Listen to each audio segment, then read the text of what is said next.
About 10 years ago, I boarded a return flight to London, and shortly after the cabin doors closed and the plane began its ascent, I could sense something was definitely not right.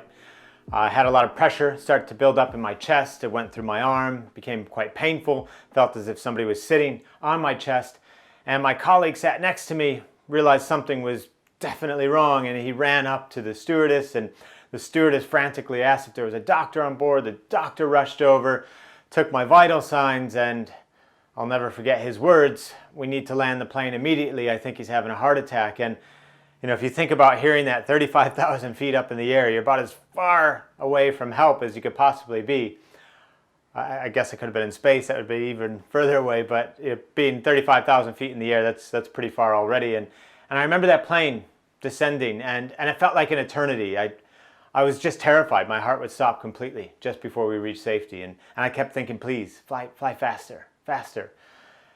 You know, let's just get there. And obviously the plane touched the ground, and obviously I was okay, or else this would be the most incredible trick ever, hearing from me right now. And emergency response team boarded the plane, and they took me into a waiting ambulance, administered nitrates, opened up the arteries, and I sped off to this local hospital. And I woke up the next day realizing that I couldn't continue in this way. You see, I had been absolutely obsessed with peak performance, with achievement, but I was approaching it in all the wrong ways. And I did this through my career at McKinsey. I did this when helping build up Skype before we sold it to eBay. I did this in several of my own businesses. But that moment was pivotal for me. I'm very grateful for it because it started a whole search process. I knew that there had to be a way to perform at a super high level, but without burning out. I knew there had to be a way to perform at a super high level, achieve my dreams, achieve my full potential, but without sacrificing my health and relationships. I mean, think about those two categories, right? Going back to my story with being in that ambulance. For example, when that ambulance was speeding off to the local hospital, I looked up into the eyes of the paramedic looking down at me, and I said, "Please don't let me die. I have a 5-year-old son." Because in a moment like that, when you think it's lights out, game over, what truly matters, you know, it comes out, your soul speaks. And I was speaking about relationships in that instance, because that's what truly mattered to me in that moment. I certainly wasn't thinking, oh gosh, you know, if I go, I'm not going to get around to my inbox or anything like that. So in today's video, I wanted to share some things that you can do to achieve peak performance without burning out. My name is Eric Partaker, and I help entrepreneurs, leaders, CEOs, individuals achieve peak performance, but without sacrificing their health and relationships, drawing on my experiences and all the things that I've learned over the last 10 years. So number one, the first thing that I learned when I really went deep on the field of peak performance, and I went very deep. I mean, I picked up a coaching certification from the High Performance Institute, read hundreds of books on the subject, really studied the science of habit formation, with a coaching apprenticeship and certification with Professor B.J. Fogg. He runs Stanford University's Behavior Design Lab. And in all of that work, one of the things that came out, the number one thing that I want to share with you is this equation for peak performance, that it's stress plus recovery equals growth, right? We can't just be, you know, keep playing or revving the engine at the highest level possible. You know, keep going around those corners as fast as we can. Eventually, if we do that, if we don't let our foot off the brake at some point, we're going to blow a tire, right? The car is going to flip. Something's going to happen. But I was just focused on the stress piece and not the recovery piece. And so I wasn't getting true growth. You know, think of it another way. If you're in a gym, for example, and if all you're going to do is try to lift the largest weight you've ever done in your life, and that's your approach to growth, well, you're probably going to hurt yourself. You might not even complete the repetition. But similarly as well, if your approach is to just pick up a 1 pound or a 1 kilo weight and you're just going to lift this, you know, many times with the hope of getting growth, well, you're not going to get that as well because you don't have enough stress in that instance. So it's the stress plus the recovery that equals growth. You know, one final example in that gym setup, if you have no rest between your sets, you also will fail, right? So we need that recovery. So that's the first thing that we need to do, is just respect that equation, that it's you know, multiple things that need to come together, the stress and the recovery, to create the growth that we want. The number two thing is, well, how do we train in that recovery? Because we're very good at training in the stress, right? Let's stress ourselves, let's push ourselves harder, let's hit that next level. But we don't train or kind of practice our recovery with as much dedication or intent as we do trying to stress ourselves and push ourselves. But we can choose to do that. And it really just is a choice. But we can also make it easy by thinking about the different ways in which we can recover. And I'll share some quick ones with you right now. One of the first things that I like to do to start every single day is just a few minutes of meditation. And you don't need to go to a Buddhist monastery or something, or become a monk to learn how to meditate. You don't even need an app or all these fancy tools. One of the simplest things that you can do to meditate and to practice your recovery, just for a few minutes at the start of each day, is simply count your breaths. So, close your eyes, settle in a chair, and count to 10. And 1, 2, up to 10, and with each breath, picture yourself relaxing, and just keep that count. When you get to 10, start at 1 again. And do that for 5-10 minutes. The other thing that I like to do is build in breaks throughout my day. So micro breaks, every 15 minutes or so, I like to stand up. I just use a simple timer. And then every hour, I like to take a break as well. Get up, walk around, have a glass of water, move a little bit. Don't sit for the whole day. That's keeping yourself in stress mode. Not enough recovery, you won't get the growth that you're looking for. Also, getaways. We tend to think about just the holidays, but what about the getaways?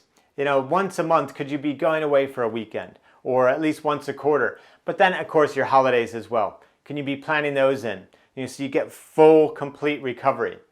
So those are some quick examples of how you can be training in your recovery as much as you kind of train pushing yourself or train the stressing of yourself, if you will.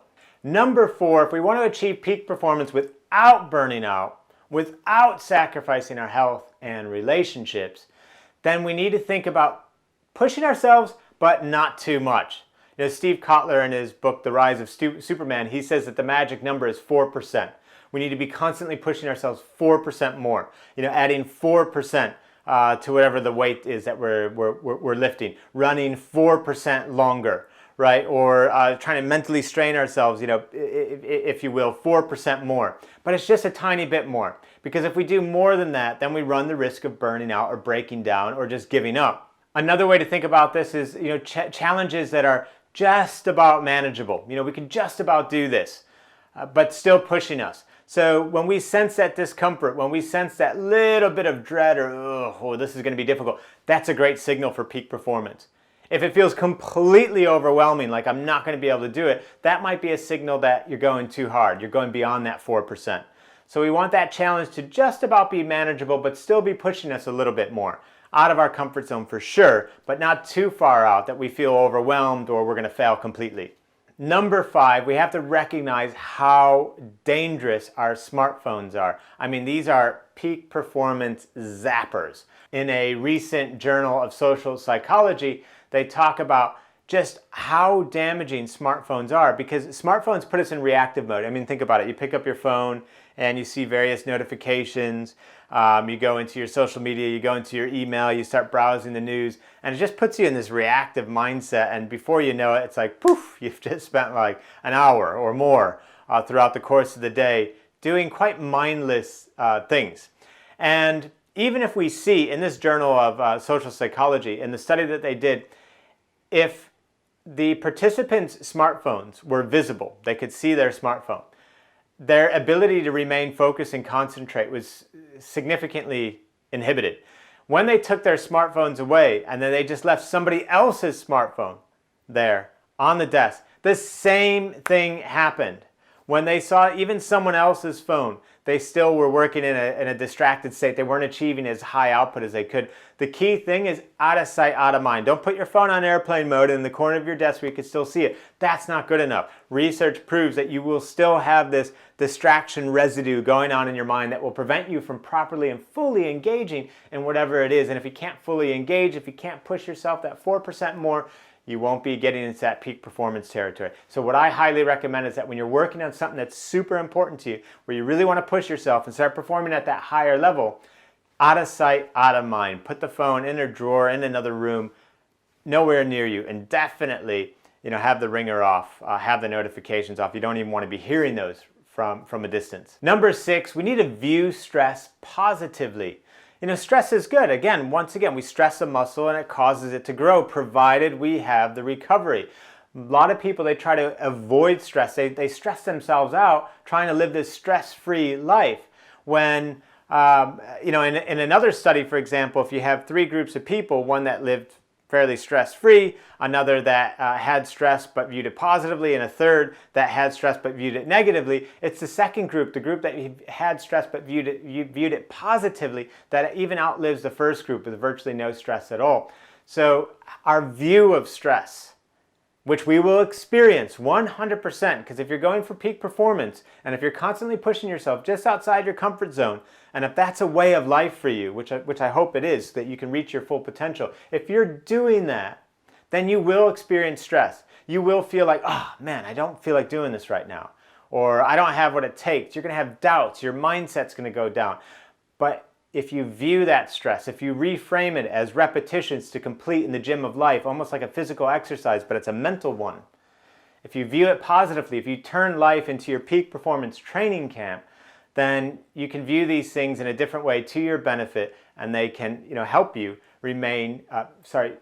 keep that positive outlook that you have on whatever it is that you're doing. So stress is a good thing, provided we view it in the right way.